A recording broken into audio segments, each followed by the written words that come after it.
My name is Kimberly, and I just turned 29 last month. I always thought family meant everything, despite our complicated history. That belief shattered when I scrolled through Instagram on a Monday morning and saw my parents and sister smiling in Santorini. The caption hit like a punch. Nothing but real family on this journey.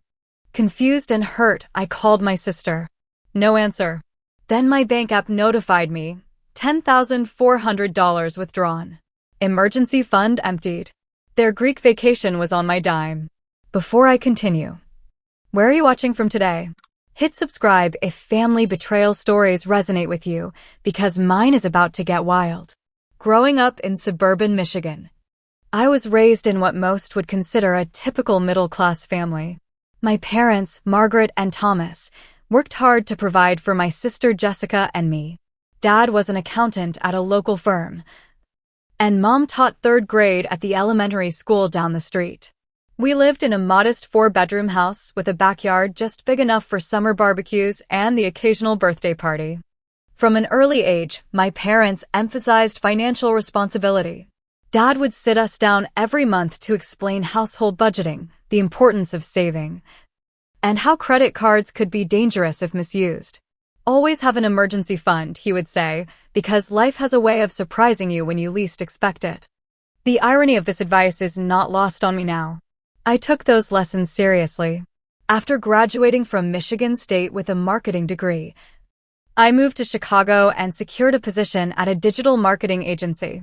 For 5 years, I diligently saved 20% of each paycheck, building what I considered a substantial emergency fund.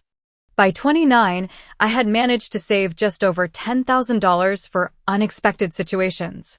I lived modestly in a 1-bedroom apartment in Wicker Park, drove a reliable but unflashy Honda Civic, and treated myself occasionally but responsibly. Jessica, on the other hand, followed a different path. 2 years older than me, she always seemed to be the favorite. Where I was practical and cautious, Jessica was spontaneous and charming. She could talk her way into and out of anything. Growing up, if I got a new winter coat, Jessica would somehow end up with a new coat and boots. If I received a B+ on a difficult test, Jessica would be praised for her C because at least she tried her best. This pattern continued into adulthood. When Jessica dropped out of college to find herself, our parents supported her financially for 3 years while she bounced between jobs and relationships. When I asked for help with student loans during a particularly tight month, Dad lectured me about financial independence. "You chose that expensive school," he reminded me, even though it had been his idea for me to attend Michigan State in the first place. The distance between us grew as we aged. After several failed career attempts, Jessica eventually settled into a real estate position in our hometown, conveniently living in our parents' renovated basement until the market improves. She never seemed to have money for rent, but always had funds for new clothes, weekend trips with friends, and the latest iPhone. Our relationship deteriorated further when I declined to be a bridesmaid in her wedding 3 years ago. The requirement to spend $3,000 on a destination bachelorette party in Miami was simply beyond my budget at the time. "If you really cared about me, you would find a way to make it work," she had said. My parents sided with her. Of course. I attended the wedding as a guest, sitting in the back like a distant acquaintance rather than a sister. My mother discovered social media around that time, transforming from someone who barely used a smartphone to an Instagram enthusiast overnight. Her feed became filled with carefully curated family moments that rarely reflected reality. Photos of holiday gatherings captioned, "Blessed with the perfect family," appeared days after heated arguments. Pictures of Mom and Jessica on spontaneous mother-daughter lunch dates materialized when I knew Jessica had only shown up to ask for money. There were warning signs I should have heeded. Last Christmas, I noticed several unusual charges on my credit card statement. When confronted, Jessica admitted she had borrowed my card to buy presents because she was a little short that month. She promised to pay me back but never did. My parents dismissed it as sister sharing and suggested I stop being so uptight about money. 3 months ago, I discovered my banking password had been changed. The bank confirmed someone had called claiming to be me but failed the security questions. When I mentioned this to my family, they seemed unconcerned. Dad joked that I was becoming paranoid, while Mom suggested I probably just forgot my password. Despite these red flags, I continued trying to maintain family harmony. I called weekly, visited monthly, and always remembered birthdays and anniversaries with thoughtful gifts. I genuinely believed that family connections were worth preserving, even through difficulties. I wanted to believe my family loved me as much as I loved them, despite evidence suggesting otherwise. If only I had recognized these small betrayals for what they were. Practice runs for something much bigger. Monday mornings at the marketing agency where I worked usually followed a predictable routine. I would stop for coffee at the corner shop, settle at my desk by 8:30, and spend the first 30 minutes checking emails while organizing my weekly schedule. That particular Monday seemed no different until my coffee break at 10:15. Scrolling through Instagram while waiting for a new pot to brew in the office kitchen, I stopped cold at a photo posted 3 hours earlier. There, against the unmistakable blue domes and whitewashed buildings of Santorini, stood my parents and sister. Their arms were wrapped around each other, sunglasses perched on smiling faces, the Aegean Sea stretching endlessly behind them. The caption read, "Surprise family vacation finally happening. Nothing but real family on this journey. Making memories that will last forever. Hashtag blessed, hashtag family first, hashtag Greece, hashtag Santorini." My coffee cup hovered halfway to my lips as I stared at the screen. My first thought was that it must be an old photo, perhaps from some trip I had forgotten about. But the date stamp showed it was posted that morning. The geotag confirmed Santorini, Greece. I zoomed in on the image, noticing new details. My sister wore a sundress I had never seen. My father sported a fresh haircut. My mother had a new designer handbag hanging from her wrist, the one she had been admiring online when we last spoke. Nothing but real family on this journey. The words echoed in my head as my coworker Rachel entered the kitchen. "Are you okay? You look like you've seen a ghost," she said, placing her hand on my shoulder. "My family is in Greece," I managed, showing her my phone. They never mentioned a trip. And apparently, I'm not real family. Rachel's expression shifted from concern to outrage as she read the caption. "That's messed up, Kim. Have you called them?" I nodded, already dialing Jessica's number. Straight to voicemail. I tried my parents with the same result. Back at my desk, I found more evidence on their social media accounts. Jessica had posted a series of Instagram stories. A business-class airplane cabin with the caption, "The only way to fly to Europe," a 5-star hotel suite with an infinity pool, a sunset sailing excursion around the Greek islands. The knot in my stomach tightened. My family had never taken lavish vacations. We had grown up camping in Michigan state parks and occasionally visiting relatives in neighboring states. A spontaneous trip to Greece seemed wildly out of character and beyond their financial means. Unless, with trembling fingers, I logged into my banking app. The homepage loaded, showing my checking and savings accounts. Everything appeared normal until I clicked on my emergency savings account. The balance read $87.46. Just last week, it had contained $10,483.27. I frantically checked my transaction history. Over the past week, there had been multiple withdrawals.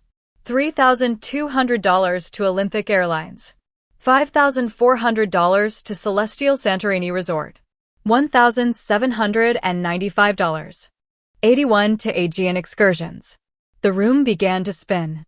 I gripped the edge of my desk, trying to process what I was seeing. My family hadn't just gone to Greece without me. They had gone to Greece with my money. "Oh my God," I whispered, loud enough that Tyler from the neighboring cubicle rolled his chair over. "What's wrong?" he asked, genuine concern in his eyes. I could barely form the words. "My family, they stole my emergency fund, over $10,000, for a vacation to Greece that I wasn't invited to." Tyler's expression darkened. "That's not just mean, Kim. That's literally theft." The rest of the workday passed in a blur. I forwarded the transaction details to my personal email, took screenshots of the social media posts, and tried repeatedly to reach my family. No one answered. That evening, curled up on my sofa with Rachel sitting beside me for moral support, I scrolled through more vacation photos that had appeared throughout the day. My mother posing at a lavish restaurant, captioned "Best Mediterranean food ever." My father and sister on a private tour of ancient ruins. All of them together on a yacht, champagne glasses raised in a toast to family adventures. My phone pinged with a notification from my credit card company.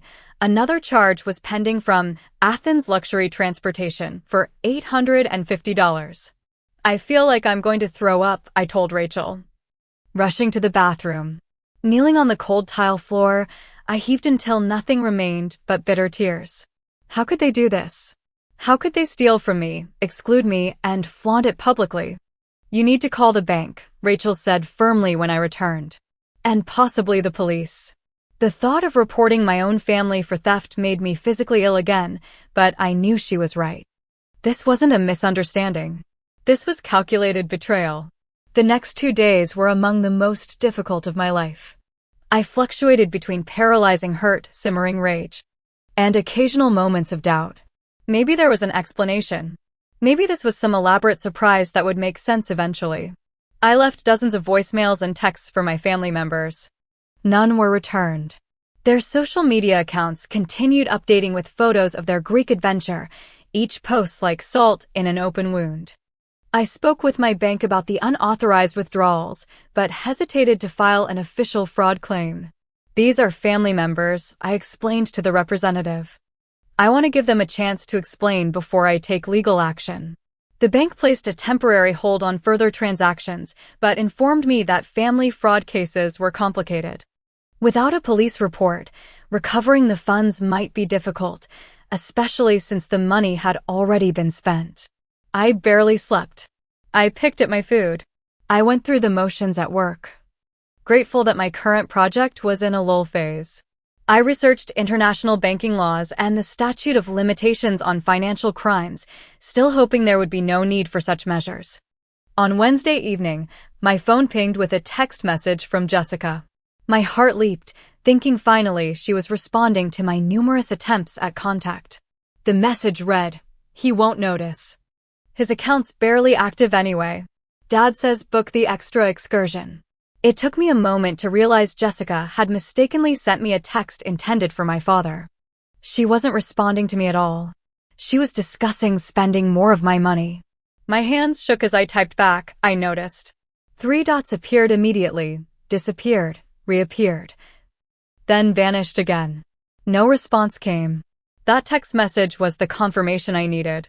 This wasn't a misunderstanding or a banking error. My family had deliberately accessed my account, stolen my emergency fund, and planned to continue spending my money while excluding me from their real family vacation. I called the bank back immediately, this time speaking with a fraud specialist named Sarah. "I'd like to report fraudulent transactions and freeze my account," I said firmly. "I see the temporary hold from your previous call," Sarah replied.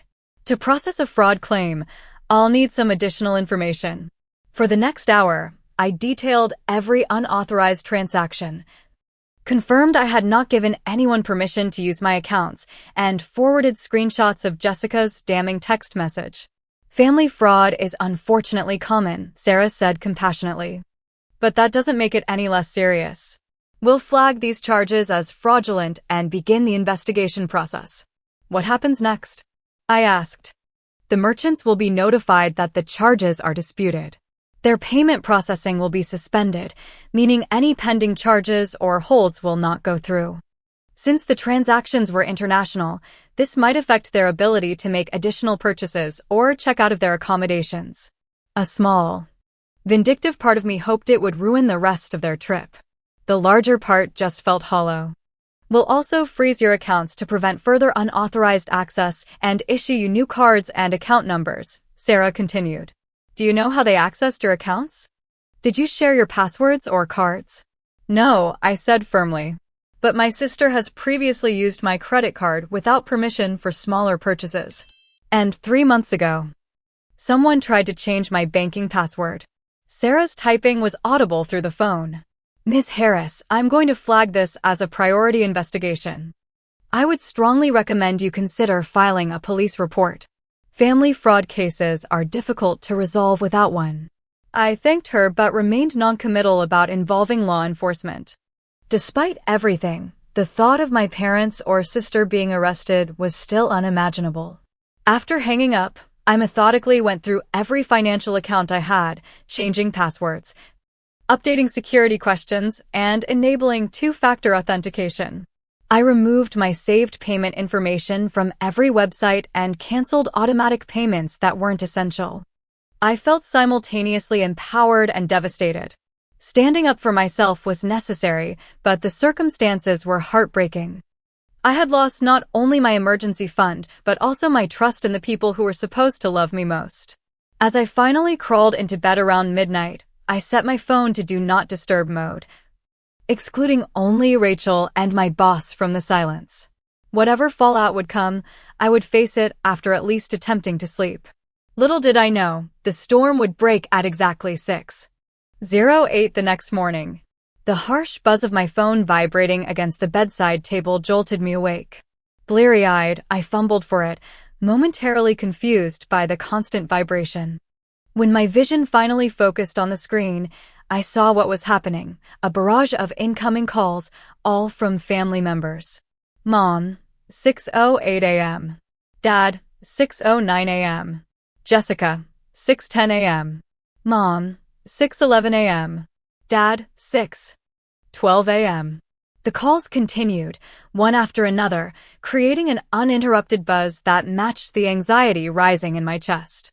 By the time I fully processed what was happening, I had 26 missed calls and the phone was still vibrating.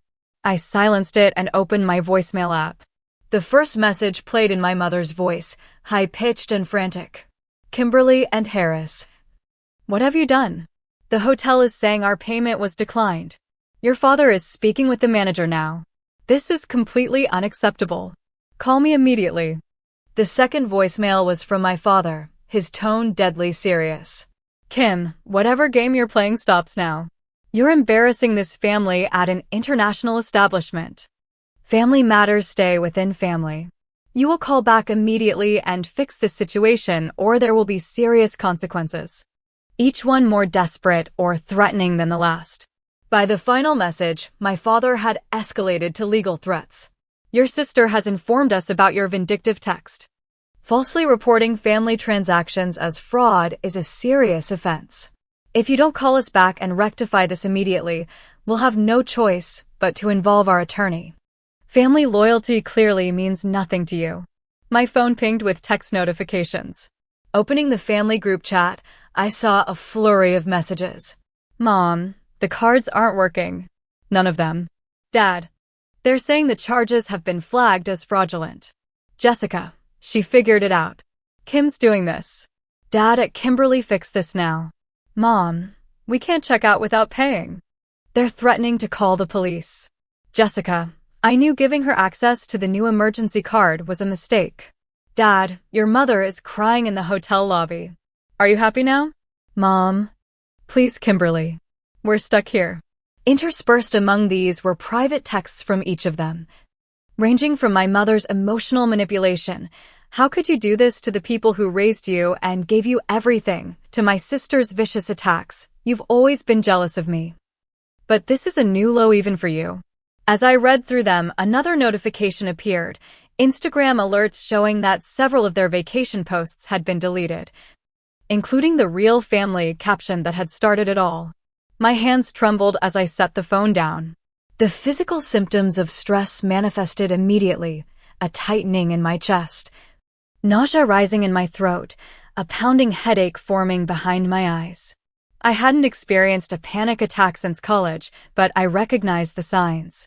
Focusing on my breathing, I called Rachel. They know, I said when she answered, my voice small and shaky. I'll be there in 20 minutes, she replied without hesitation. Don't respond to them yet. While waiting for Rachel, I emailed my boss, Michael. Due to an unexpected family emergency, I need to take a personal day. I've completed the client presentations for tomorrow and will be available by email for urgent matters. I apologize for the short notice. His response came quickly. Take care of yourself, Kim. The team will cover anything urgent. Let me know if you need more time. The simple kindness in his message brought tears to my eyes. Rachel arrived with breakfast and unwavering support. After hearing the barrage of messages, she was adamant. You did nothing wrong. They stole from you, excluded you, then got caught. Their crisis is entirely self-created. Throughout the day, the messages continued. My parents' tone gradually shifted from outrage to bargaining. We'll pay you back when we return. It was going to be a surprise. We were planning to bring you a special gift. Jessica made a mistake with the caption. It wasn't meant to hurt you. My sister's approach remained consistently hostile, alternating between blaming me and minimizing what they'd done. You're so dramatic. It's just money. As if you were actually going to use that emergency fund anyway. Everyone uses each other's accounts. It's what families do. I forwarded the most threatening messages to my email for documentation, then muted all their conversations. That afternoon, I called Dr. Eleanor, a therapist I had seen briefly after a difficult breakup 2 years prior. I can see you tomorrow at 2 p.m., she said after I explained the situation. In the meantime, maintain your boundaries. You're having a normal reaction to an abnormal situation. By evening, my family's tone had changed again. My mother sent a voice message, sobbing about being stranded in a foreign country. My father mentioned having to borrow money from another American family at the hotel, a humiliating experience. Jessica's Instagram showed a post about overcoming unexpected challenges with a sunset view from what was clearly their hotel balcony. Rachel stayed over that night, sleeping on my sofa after we ordered takeout and watched mindless comedy shows that temporarily distracted me from the situation. Before falling into an exhausted sleep, I checked my bank app once more. The fraud investigation was officially underway, and all my accounts showed alerts for unusual activity monitoring. Whatever happened next, there was no going back to the family dynamic we had before. Whether they realized it yet or not, everything had changed. 5 days after discovering the theft, I received a terse text from my father, landing at O'Hare 3:15 p.m. tomorrow. Be at the house by 6. We need to talk. The message was not a request, but a command, assuming I would simply appear at their convenience after everything that had happened. After consulting with Rachel and Dr. Eleanor, I decided to take control of the situation. I'm not coming to the house, I replied. If you want to talk, we can meet at Rachel's apartment at 7 p.m. I'll text you the address. The response was immediate. This is a family matter. No outsiders. Rachel stays, or there's no meeting, I insisted. Those are my terms. After a lengthy delay, fine. 7 p.m.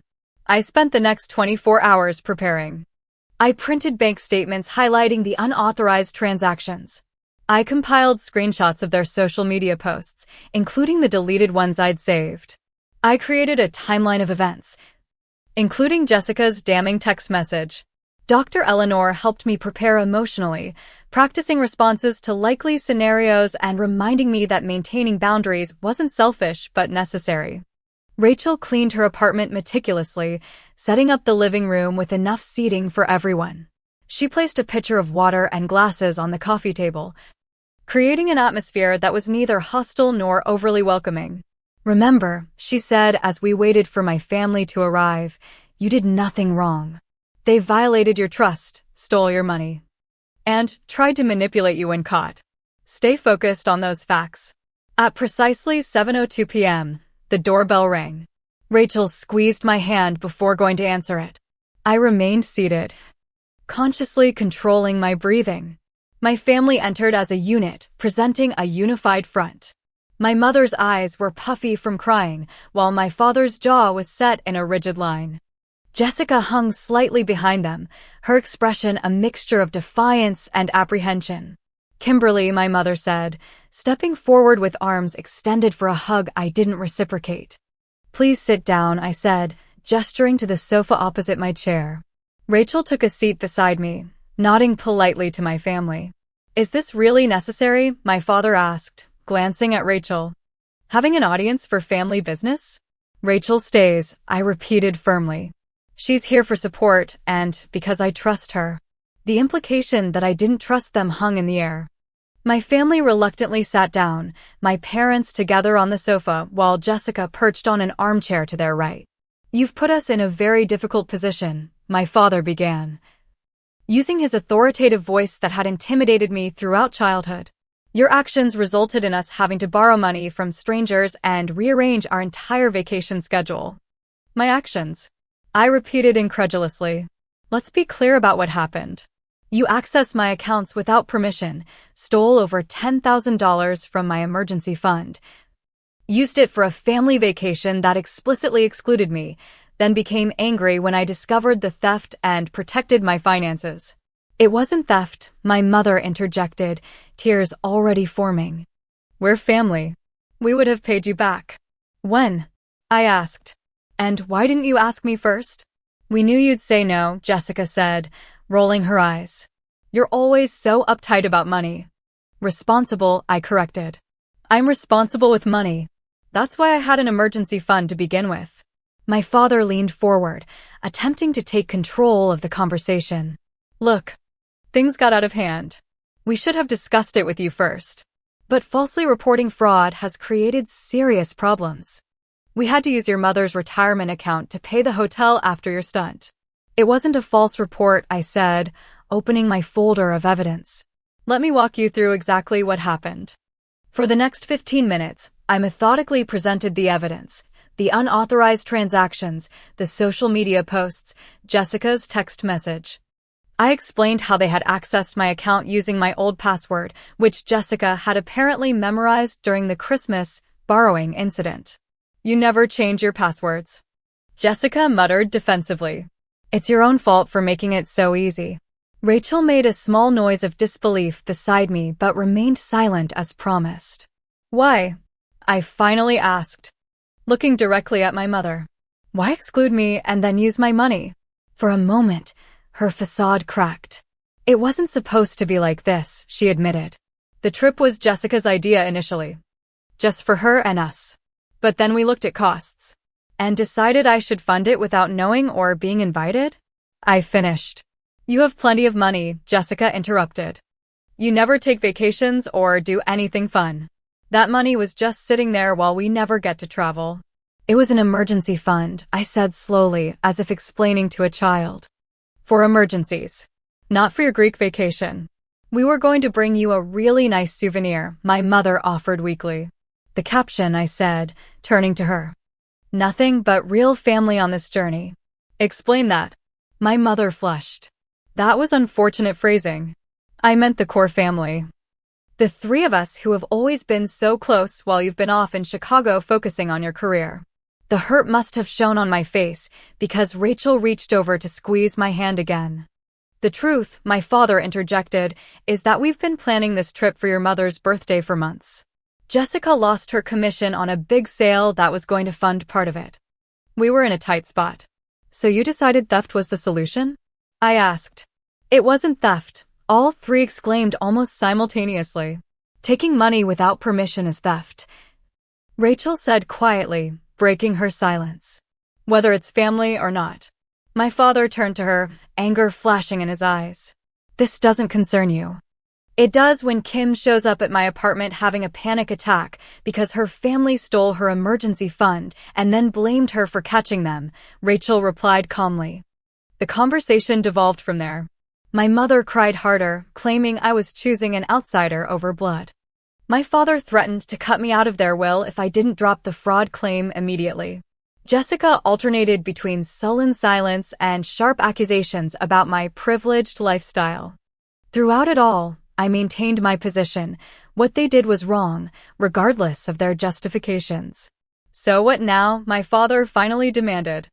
You're going to let this tear the family apart over money? This isn't about money, I said clearly. It's about trust, respect, and boundaries. You violated all three. We're your parents. My mother sobbed. After everything we've done for you. Yes, you raised me, I acknowledged. You taught me about financial responsibility and the importance of emergency funds. Then you stole mine. The irony was apparently lost on them. Here's what's going to happen, I continued, surprised by my own steadiness. The fraud investigation will continue because that's what this was, fraud. I've frozen all my accounts and changed all my passwords. Going forward, you will have zero access to my finances. And what about family? My father demanded. That's up to you, I replied honestly. I'm open to rebuilding our relationship eventually, but only with genuine accountability and new boundaries. Boundaries, Jessica scoffed. Always so dramatic. My father stood abruptly. Until you drop this fraud nonsense, consider yourself no longer part of this family. We won't be humiliated like this. My mother gasped, but didn't contradict him. Jessica smirked slightly. That's your choice, I said, fighting to keep my voice from trembling. I'm sorry you see it that way. You'll regret this, my father warned as they moved toward the door. When you need your family and we're not there, you'll remember this moment. After they left, the apartment seemed unnaturally quiet. Rachel sat beside me in silence for several minutes before asking, "Are you okay?" I wasn't, not really. But I also felt a strange sense of clarity. I will be, I answered truthfully. For the first time, I see them clearly. That's worth something. The weeks following the confrontation were simultaneously the most difficult and most transformative of my adult life. The immediate aftermath brought a flurry of hostile messages from my family. Ranging from my mother's emotional appeals, "How could you choose money over family?" to my father's cold legal threats and Jessica's vindictive social media posts vaguely referencing toxic family members who show their true colors when challenged. I maintained my distance, responding only to direct questions with brief, factual answers. Dr. Eleanor called this detached engagement and assured me it was healthier than either complete silence or emotional reactions. The banking investigation proceeded slowly. Sarah, my fraud specialist, called regularly with updates. Family fraud cases are complicated, she explained during our third call. The good news is we've recovered about 60% of the funds so far. The remaining amount may require additional steps. Following Dr. Eleanor's advice, I consulted with Jennifer, an attorney specializing in financial crimes. She outlined my legal options clearly. You have enough evidence for a criminal complaint, but that would likely result in charges against your family members. Alternatively, we could pursue civil action to recover the remaining funds. After careful consideration, I decided against pressing criminal charges, but kept the option of civil action open, depending on the bank's final resolution. Work became an unexpected sanctuary. Michael, my boss, proved surprisingly understanding when I finally explained the situation. Family stuff is complicated, he said. Take the time you need, but know there's an opportunity here too. He mentioned an upcoming position managing our new client accounts that would include a significant salary increase. You've demonstrated exceptional judgment under pressure. That's exactly what we need in leadership. The promotion came through 3 weeks later, providing not just professional validation, but also the financial means to begin rebuilding my emergency fund sooner than expected. My social circle transformed during this period. Some acquaintances drifted away, uncomfortable with the messy family drama or swayed by my mother's increasingly public narrative painting me as the villain. Others stepped forward in ways I never anticipated. Tyler from work invited me to a financial wellness group that met monthly to discuss investment strategies and savings goals.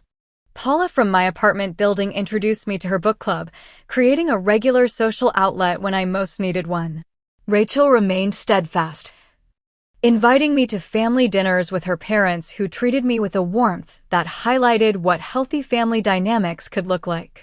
2 months after the confrontation, I moved to a new apartment in a different neighborhood.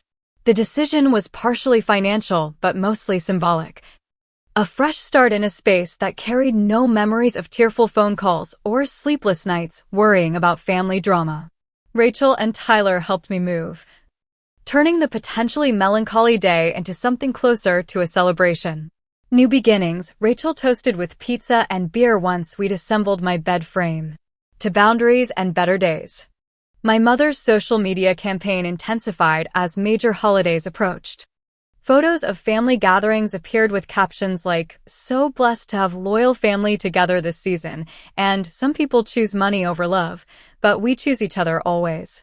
Mutual acquaintances reported that she openly described me as having abandoned the family over a simple misunderstanding.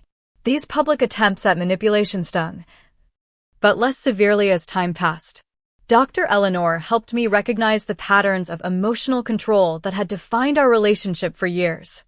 "Notice how she's still centering herself as the victim," she pointed out during one session. "That's not someone ready to take responsibility or change." The first holiday season alone loomed as a significant hurdle. Thanksgiving had always been at my parents' house, Christmas Eve at Jessica's, and Christmas Day back at the family home.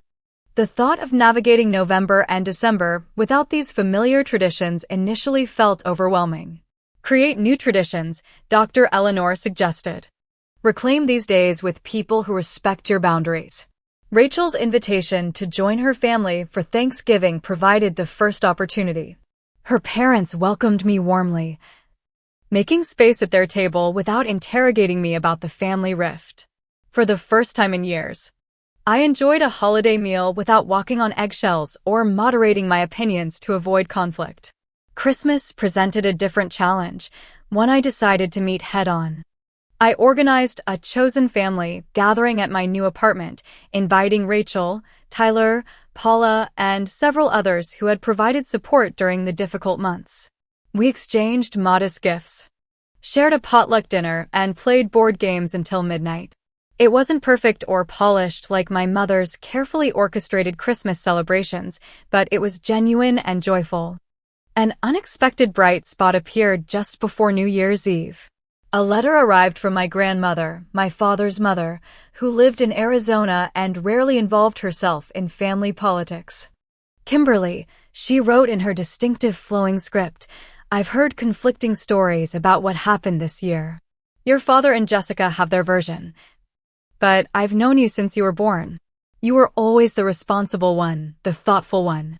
Whatever occurred, I trust you had your reasons. My door and heart remain open to you, regardless of what your parents decide." She included a check for $500 with a note, "A small contribution to your emergency fund. Everyone deserves security." The gesture brought me to tears, not just for the financial support, but for the validation from someone who had known me my entire life. I called her that evening, and our conversation, while careful to avoid detailed discussion of the rift, re-established a connection I hadn't realized I was missing. 6 months after the confrontation, my financial situation had stabilized. The bank had recovered most of the stolen funds, my promotion included a substantial raise, and my new budget allowed for modest but consistent contributions to a rebuilt emergency fund. Jennifer, my attorney, sent a formal letter to my parents regarding the remaining unrecovered amount, resulting in a cashier's check arriving without accompanying note or acknowledgement. During this period of rebuilding, I met Andrew through a cooking class Tyler had convinced me to join. Initially, I was hesitant to pursue any relationship while still processing family trauma, but Andrew's patience and understanding gradually wore down my reservations. By summer, we were dating steadily. His respect for my boundaries a constant reminder of what healthy relationships should feel like. "My family's a bit complicated right now," I had explained early on. "Families usually are," he replied simply. "I'm interested in getting to know you, not judging your family situation." 7 months after the Greece incident, Jessica reached out unexpectedly. Her text was brief. "Can we talk? Just us." After consulting with Dr. Eleanor, I agreed to meet at a neutral coffee shop. Jessica arrived looking less polished than usual, her typical confidence somewhat diminished. "I've been in therapy," she began without preamble. "Turns out I have some issues with entitlement and impulse control." It wasn't quite the apology I had hoped for, but it was something. "The Greece thing," she continued awkwardly, "I know it was wrong. I justified it at the time, told myself you wouldn't miss the money and we deserved a nice vacation. Mom and Dad still don't really get why you were so upset, but I do. I crossed a line." Several lines, I corrected gently. She nodded. Yeah, several big ones. Our conversation lasted nearly 2 hours, touching on childhood patterns, parental favoritism, and the competitive dynamic that had defined our relationship. It wasn't a complete reconciliation, but it was a first step toward something new and potentially healthier. My parents remained distant, occasionally sending formal messages about family business matters, but avoiding any acknowledgement of what had occurred. My mother continued her social media narrative of having been abandoned by her younger daughter, though the posts became less frequent as the months passed. Nearly a year after discovering that Instagram post from Santorini, I sat in Dr. Eleanor's office for what we had decided would be our final regular session. How would you describe your progress? She asked. I considered the question carefully. I'm not who I was a year ago. I'm stronger, more confident in my boundaries. I understand now that family is about respect and trust, not just blood. I've built connections with people who value me for who I am, not what I can provide. And the hurt, she prompted gently. Still there, I admitted. But it's not crippling anymore. It's more like an old injury that aches sometimes, but doesn't prevent me from moving forward. That's an excellent metaphor, she nodded approvingly. Healing doesn't always mean the complete absence of pain. It means the pain no longer controls your life. As I left her office that day, I felt a sense of completion. The emergency fund that had been wiped out was now fully restored. The relationships that had been damaged were either healing or had been replaced with healthier ones. The boundaries that had been violated were now firmly established and maintained. The journey hadn't been easy, but I had emerged from it with something invaluable.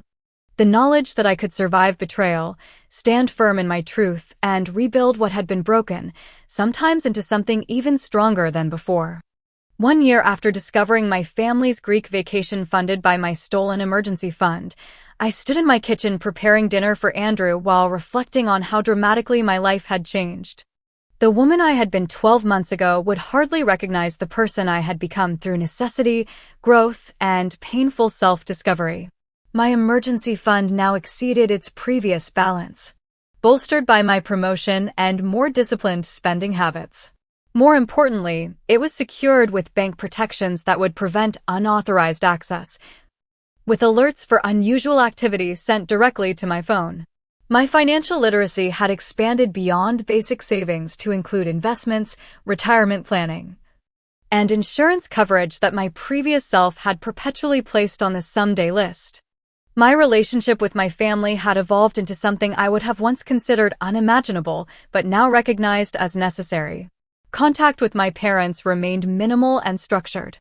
After several months of silence, following my meeting with Jessica, my mother had reached out with a carefully worded invitation to Sunday dinner that conspicuously avoided any mention of past events. We miss having you at family gatherings, she wrote, as if my absence had been a personal choice rather than the consequence of their actions. I accepted the invitation but set clear parameters.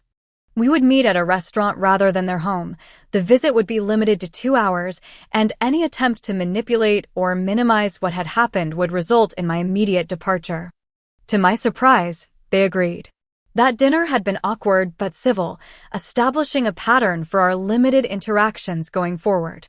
My father remained somewhat distant, uncomfortable with the power shift in our relationship. My mother alternated between treating me with cautious respect and slipping into old patterns of emotional manipulation that I now recognized and deflected. Jessica's progress proved more substantial. Her therapy continued, addressing not just our family dynamics, but her own financial management issues.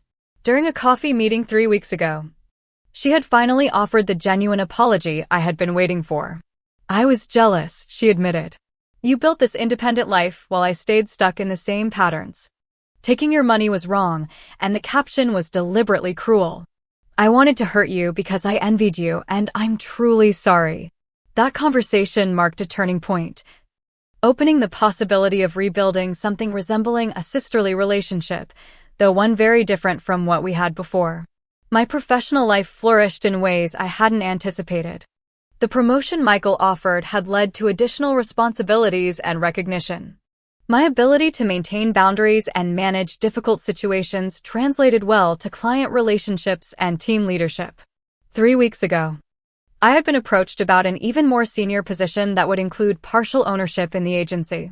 "You've proven yourself exceptionally resilient," the company president had remarked. "That's a quality we value tremendously in leadership." Perhaps the most profound change came in my personal relationships. The crisis had revealed which connections in my life were genuine and which were superficial. Some friends had disappeared when the family drama became uncomfortable. Others had stepped forward with unexpected support. Rachel remained my closest friend, our bond strengthened through shared experience. Tyler had become a valued colleague and friend whose financial group introduced me to a network of like-minded individuals.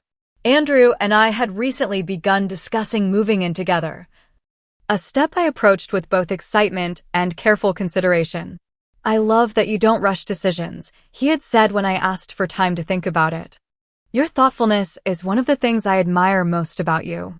My relationship with my grandmother had deepened through regular phone calls and an extended visit to Arizona.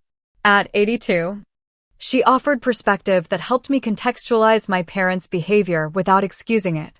"Your father was raised to believe family loyalty trumps everything, even when it's harmful," she explained during my visit. "It doesn't make what they did right, but understanding patterns can help you break them in your own life." That insight proved invaluable as I worked to define what family meant to me now. The traditional definition that had guided my life had been irreparably altered, replaced by something more nuanced and ultimately healthier: family as those who respect your boundaries, honor your trust, and support your growth, regardless of blood relation. The financial lessons were equally significant. I had learned to recognize warning signs of financial abuse, the small, borrowing incidents that tested boundaries, the dismissal of concerns as uptight or selfish, the guilt trips about having resources others wanted to access. I had developed safeguards against future violations and become more vocal about financial boundaries in all relationships.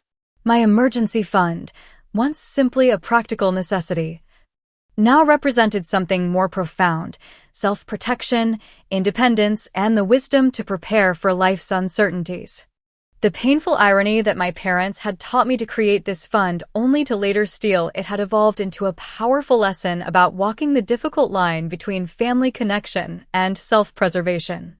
As I set the table for dinner with Andrew, I received a text from Jessica.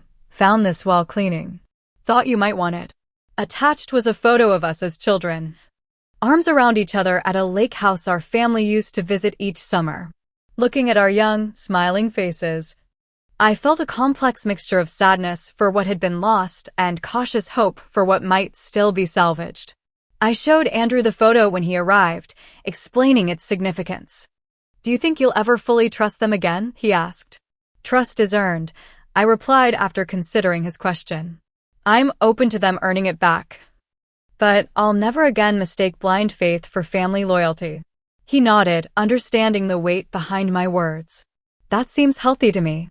Perhaps that was the most important lesson from this painful journey, distinguishing between healthy and unhealthy relationships, between genuine support and manipulation disguised as love. I had learned to value myself enough to establish boundaries, even when doing so caused short-term pain or invited criticism. The emergency fund had been rebuilt, stronger and more secure than before. So too had I been rebuilt, transformed by betrayal into someone more discerning, more resilient, and ultimately more at peace with the understanding that family, like all relationships, must be founded on mutual respect to truly flourish. I share this story not to villainize my family, but to remind anyone watching that you deserve respect, particularly from those closest to you. Financial boundaries are real boundaries. Taking someone's money without permission is theft, even when done by family. And sometimes, the most loving thing you can do for yourself is to stand firm when those boundaries are crossed. Have you ever had to establish difficult boundaries with family members? Share your experience in the comments below. If my story resonated with you, please hit the like button and subscribe to hear more about navigating complicated family dynamics and building healthy relationships. Thank you for listening to my journey. And remember that healing isn't always linear, but it is always possible.